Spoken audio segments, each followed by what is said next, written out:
నమస్తే, welcome to our channel. ఇవాళ ఇంద్ర పార్కులో నిరుద్యోగ యువత భారీ ఎత్తున ధర్నా చేస్తున్న నేపథ్యం మనకు కనిపిస్తూ ఉంది. ఏదైతే గ్రూప్స్ సంబంధించి గ్రూప్ 1, గ్రూప్ 2, గ్రూప్ 3 పోస్టులు పెంచాలని, అదేవిధంగా మెగా డిఎస్సికి సంబంధించిన పోస్టులు కూడా ఇప్పటివరకు కూడా బర్తరఫ్ చేయకపోవడం, ఇదంతా ప్రభుత్వపైన తీవ్ర వ్యతిరేకతతో నిరుద్యోగ యువత ఆవేదన వ్యక్తం చేస్తున్న పరిస్థితి మనకు కనిపిస్తూ ఉంది. మనతో పాటు కొంతమంది విద్యార్థి నాయకులు ఉన్నారు. వారితో మాట్లాడి ఇలా ధర్నా దేని గురించి నిర్వహిస్తున్నారు, అసలు డిమాండ్స్ ఏంటనేది వారితో మాట్లాడి తెలుసుకునే ప్రయత్నం అయితే చేద్దాం. చెప్పండి బ్రదర్, ఇవాళ మెయిన్గా ధర్నా మోటివ్ ఏంటి? ఎన్నికల సందర్భంగా ఆచరణకు సాధ్యం కానటువంటి హామీలు ఇచ్చి విద్యార్థులు నిరుద్యోగుల యొక్క ఓట్లను దండుకొని అధికారమే లక్ష్యంగా ఆనాడు మాట్లాడినటువంటి కాంగ్రెస్ ప్రభుత్వం ఈరోజు అధికారంలోకి వచ్చిన తర్వాత వాళ్ళు ఇచ్చినటువంటి జాబ్ క్యాలెండర్ ఏమైంది, టీఎస్పీఎస్సీ యొక్క ప్రక్షాళన ఏమైంది, మెగా డిఎస్సీ అన్నారు ప్రతిపక్షంలో ఉన్నప్పుడు. డిఎస్సీలో ఆ టీచర్ వేకెన్సీలు 28,000 వేకెన్సీలు ఈరోజు ప్రభుత్వంలోకి రాగానే 11,000 వేకెన్సీలు ఎట్లయితే దాన్ని మెగా డిఎస్సీగా ఈరోజు ప్రగల్భాలు పలుకుతున్నటువంటి కాంగ్రెస్ ప్రభుత్వం ఆనాడు ఎన్నికల సందర్భంగా గ్రూప్ 1, గ్రూప్ 2, గ్రూప్ 3 పోస్టులు అన్నీ కూడా మేము పెంచి మళ్ళీ రీనోటిఫై చేస్తాం, మళ్ళీ రీషెడ్యూల్ చేస్తాం అనేసి ఆ రోజు మాట్లాడినటువంటి కాంగ్రెస్ నేతలు ఎటుపోయారు. ఈరోజు నిరుద్యోగులు గడిచినటువంటి 6 నెలలనే ఇంత ఆవేదనకు గురవుతుంటే కాంగ్రెస్ నాయకులకు ఈరోజు కనిపించడం లేదు. గడిచిన 6 నెలలుగా ఈరోజు విద్యా సంస్థలో ఉన్నటువంటి సమస్యల పట్ల కూడా వాళ్ళు అడ్రస్ చేయడం లేదు, వాటి మీద రివ్యూ లేదు.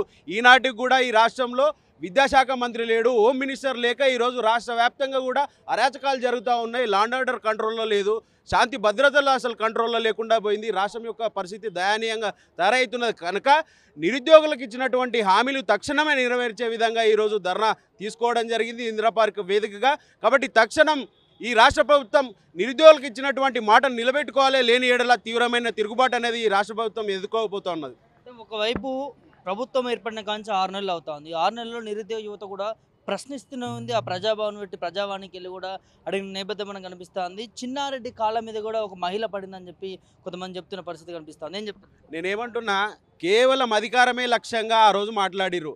అసలు ఈ విధి విధానాలకు వీరు ఇచ్చినటువంటి హామీలకు ఎంత ఖర్చు అవుతుంది, వాటి విధి విధానాలు ఏంది, వాటి మీద చర్చ జరిగినటువంటి సందర్భం కూడా ఈ రాష్ట్రంలో లేదు. ఈ ప్రభుత్వానికి సోయి లేకుండా చేవెళ్ల వేదికగా ఎస్సీ ఎస్టీ డిక్లరేషన్లో భాగంగా విద్యాజ్యోతులు అనే పథకం కింద 10 పాస్ అయిన వాళ్ళకి 10,000, ఇంటర్మీడియట్ పాస్ అయిన వాళ్ళకి 15,000, ఎంఫిల్ పిహెచ్డి చేసిన వాళ్ళకి 5 లక్షల నగదు బహుమతి ఇస్తానటువంటి రేవంత్ రెడ్డి ఈనాటికి కూడా అకాడమిక్ ఇయర్ స్టార్ట్ అవుతున్నది, అన్ని రిజల్ట్స్ వచ్చినాయి. మరి ఎవరికి ఇచ్చిరో ఆ విద్యాజ్యోతుల పథకం ఎటుపోయింది? వాటి మీద మాట్లాడే నాదుడు లేకుండా పోయిండు. ఈరోజు ప్రభుత్వం వాటి మీద అడుగుదామంటే ప్రజా దర్బార్ ప్రజావేదిక అనేసి ఆ ప్రగతి భవన్ను పెట్టేసి అక్కడ మంత్రులు అందుబాటులో ఉండరు, మినిస్టర్లు ఉండరు, ఎమ్మెల్యేలు ఉండరు, చైర్మన్లు ఉండరు, దానికి సంబంధించినటువంటి అధికారులు కూడా ఎవరు రెస్పాండ్ గారు.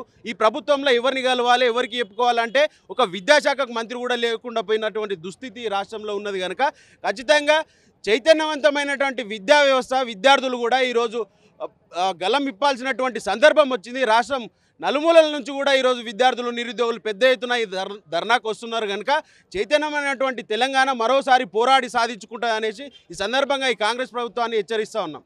ఒకవైపు గతంలో 9 సంవత్సరాలు 10 సంవత్సరాలు పాలించినటువంటి బీఆర్ఎస్ పార్టీ పైన ఉద్యోగాలు ఇవ్వలేదు, ఉద్యోగాలు ఇవ్వకుండా కేసీఆర్ కుటుంబానికి ఉద్యోగాలు ఇచ్చిందని చెప్పి ఇదే గతంలో ప్రతిపక్షంలో ఉన్నటువంటి రేవంత్ రెడ్డి మంత్రులు మాట్లాడారు. ఇప్పుడు మరి వచ్చిన 6 నెలల్లో నిరుద్యోగ యువతకి ఎలాంటి ఉద్యోగ అవకాశాలు ఇవ్వకుండా గత ప్రభుత్వం ఇచ్చిన 30,000 ఉద్యోగాలు ఇచ్చినాం, మేము ఇచ్చినామని చెప్తా ఉంది. ఏం చెప్తారు?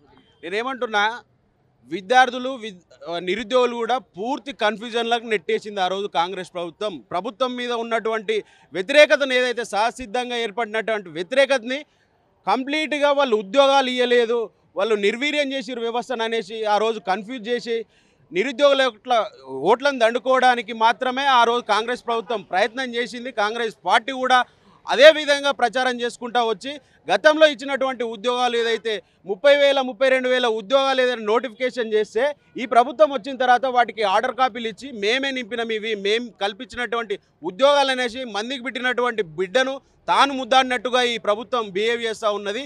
కాబట్టి ఖచ్చితంగా ప్రజలంతా కూడా గమనిస్తూ ఉన్నారు, రియలైజ్ అయ్యారు. గడిచినటువంటి 6 నెలలలోనే గత ఉమ్మడి ఆంధ్రప్రదేశ్లో కూడా కాంగ్రెస్ ప్రభుత్వం కల్పించాలన్నటువంటి ఉద్యోగాలు కేసీఆర్ గారి గవర్నమెంట్ 9.5 సంవత్సరాల్లో కల్పించింది.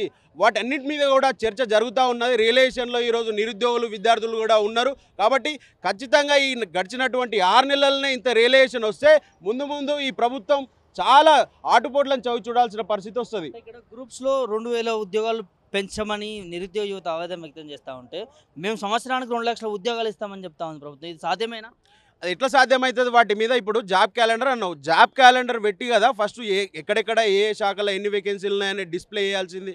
నీవు లక్ష్యంగా ఒక సంవత్సరానికి 2 లక్షల ఉద్యోగాలు ఇస్తాను, అది నీ లక్ష్యం అనేసి ఆనాడు మాట్లాడినటువంటి నీవు ఈరోజు జాబ్ క్యాలెండర్ మీద డిస్కషన్ లేదు. సంవత్సరానికి 2 లక్షల ఉద్యోగాలు ఏ రంగంలో కల్పిస్తావు? నువ్వు ఇచ్చేది అవుట్సోర్సింగా, ప్రైవేట్ రంగమా? అది కూడా క్లారిటీ చెప్పకుండా నువ్వు 2 లక్షల ఉద్యోగాలు ఏ రాష్ట్రంలో సాధ్యం కాదు, ఈ రాష్ట్రంలో ఎక్కడి నుంచి పుట్టిస్తావు, అసలు ఎక్కడి నుంచి తెస్తావు అనేసి ఆనాడు మాట్లాడినావు. ఈరోజు వాటి మీద ఎందుకు స్పందించడం లేదు? అసలు వాటి మీద రివ్యూ ఎందుకు లేదు? వాటి మీద అసలు నీ కార్యాచరణ ఎందుకు లేదు? ఈరోజు ఇది ఒక్కటే కాదు, 2 లక్షల ఉద్యోగాలు అనేది ఒక్కటే కాదు, డిఎస్సి అంశం కూడా అట్లనే ఉన్నది. వాటిని టెట్ ఎగ్జామ్ పెట్టి ఆ టెట్ మార్క్స్ను రెగ్యులరైజ్ చేయకుండానే ఈరోజు డిఎస్సికి మళ్ళీ ఎగ్జామ్ పరీక్ష డేట్ ఇచ్చేసి ఈరోజు మళ్ళీ వారిని కన్ఫ్యూజన్లకు నెట్టేసే ప్రయత్నం ఈ కాంగ్రెస్ ప్రభుత్వం చేస్తున్నది కనుక ఇది ఒక్కటే అంశం కాదు, అనేక అంశాలు, నిరుద్యోగుల అంశాలు చాలా ఉన్నాయండి. చెప్పుకుంటా పోతే నయ వంచనకు గురి చేసి కాంగ్రెస్ ప్రభుత్వం ఈరోజు పాలన కొనసాగిస్తున్నది తెలంగాణలో. ఆనాడు రాష్ట్రం ఏదైతే వాళ్ళ అధికారంలోకి వచ్చిన కాంచి నిరుద్యోగుల ప్రభుత్వం ఇది, పేదల ప్రభుత్వము, ప్రజల ప్రభుత్వం ఘనంగా చెప్పిన ఇదే ముఖ్యమంత్రి రేవంత్ రెడ్డి గారు. ఇవాళ నిరుద్యోగులు ఆవేదన పడతా ఉంటే ఎందుకు పట్టించుకోవట్లేదు? దీని వెనక ఏముండదు? నేను అదే అంటున్నా, ప్రజాప్రభుత్వం, ప్రజాపాలనని గొప్పలు చెప్తున్నటువంటి ఈ కాంగ్రెస్ ప్రభుత్వం నిరుద్యోగులు కాళ్ళ మీద పడాల్సినటువంటి పరిస్థితి ఎందుకు వస్తుంది? రాష్ట్రంలో ప్రజాభవన్లను, ప్రజా దర్బారాన్ని పెట్టినావు. ఎవరికి చెప్పుకోవాలి ఈ సమస్యలన్నీ? ఎవరికి చెప్పుకోవాలి? గ్రూప్ 2 పోస్టులు పెంచుతా అన్నావు, ఈరోజు రోడ్డు మీద ధర్నా చేయాల్సిన పరిస్థితి వస్తుంది. ప్రజాపాలన మళ్ళీ ధర్నా చేయాలన్నా? విద్యార్థులు, నిరుద్యోగులు మళ్ళీ రోడ్ల మీదకి రావాలన్నా? ఇది ఒకటే కాదు, యూనివర్సిటీలలో రెగ్యులర్ వీసీలు పెట్టాల్సిన అవసరం ఉండే. ఎలక్షన్ కమిషన్ ఎన్నికల కోడ్ అమల్లో ఉన్నప్పటికీ కూడా ఎలక్షన్ కమిషన్ పెట్టుకోవచ్చు అని చెప్పినప్పటికీ కూడా నువ్వు ఎందుకు పెట్టలే?